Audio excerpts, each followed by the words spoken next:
নমস্কার আপনাদের সবাইকে রিনার রান্নাঘরের আরেকটি নতুন রান্নার ব্লগে। এখন পৌষ মাস চলছে। পৌষ মাসে আমরা পিঠে খেতে ভীষণ ভালোবাসি। আজকের আমাদের রেসিপি হলো দুধ পুলি। উপকরণগুলো দেখে নেওয়া যাক। প্রথমেই রয়েছে গুড়, একটি পাত্রে সামান্য লবণ, এলাচ গুঁড়ো, দুটি তেজপাতা এবং চালের গুঁড়ো, এবং একটি কাপে আমরা দুধের সাথে খানিকটা গুড় মিশিয়ে দেখে নিয়েছি যে ফেটে যাচ্ছে কিনা। এরপর দেখুন জল গরম করতে দেওয়া হয়ে গেছে। সেই গরম জল সমপরিমাণ চালের গুঁড়ির সমপরিমাণ জল দিয়ে আমাদের ধীরে ধীরে এটা মেখে নিতে হবে।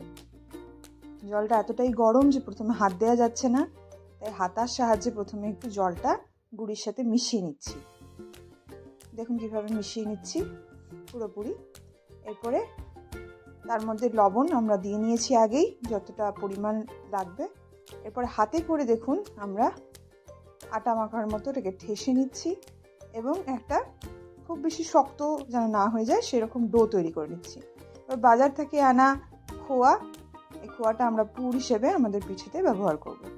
এবার পিঠে তৈরি করে নেওয়ার জন্য আপনাদের ছোট্ট ছোট্ট করে লেচি কেটে নিতে হবে। সেই লেচিকে ধীরে ধীরে হাতের সাহায্যে দেখুন কেমন সুন্দর করে ঘুরিয়ে ঘুরিয়ে প্রথমে ছোট্ট ছোট, যত ছোট হবে পিঠের সাইজ তত খেতে সুন্দর হবে।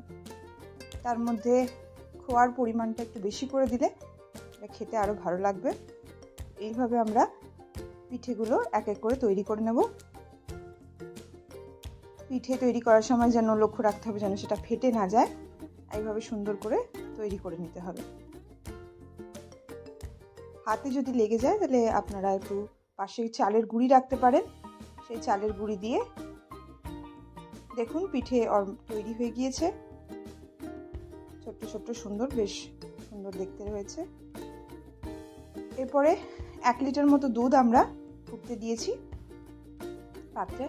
ফোটার সঙ্গে আমরা তেজপাতা দিয়ে দিলাম যাতে গন্ধটা ভালো হয়, এবং ধীরে ধীরে এক একটি পিঠে আমরা ছেড়ে দেব দুধের মধ্যে।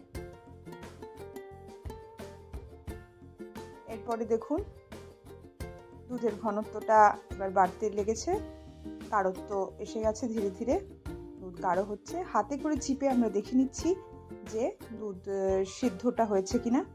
এরপরে আমাদের কাছে কিছু খোয়া ছিল, সেই খোয়াটা আমরা দুধের মধ্যে দিয়ে দিলাম যাতে মিষ্টতাটা এবং গাঢ়ত্বটা আরও বাড়ে। তারপরে দুধের মধ্যে আমরা গুড় দিয়ে দিলাম এবং সবার শেষে দিয়ে দিচ্ছি এলাচ গুঁড়ো।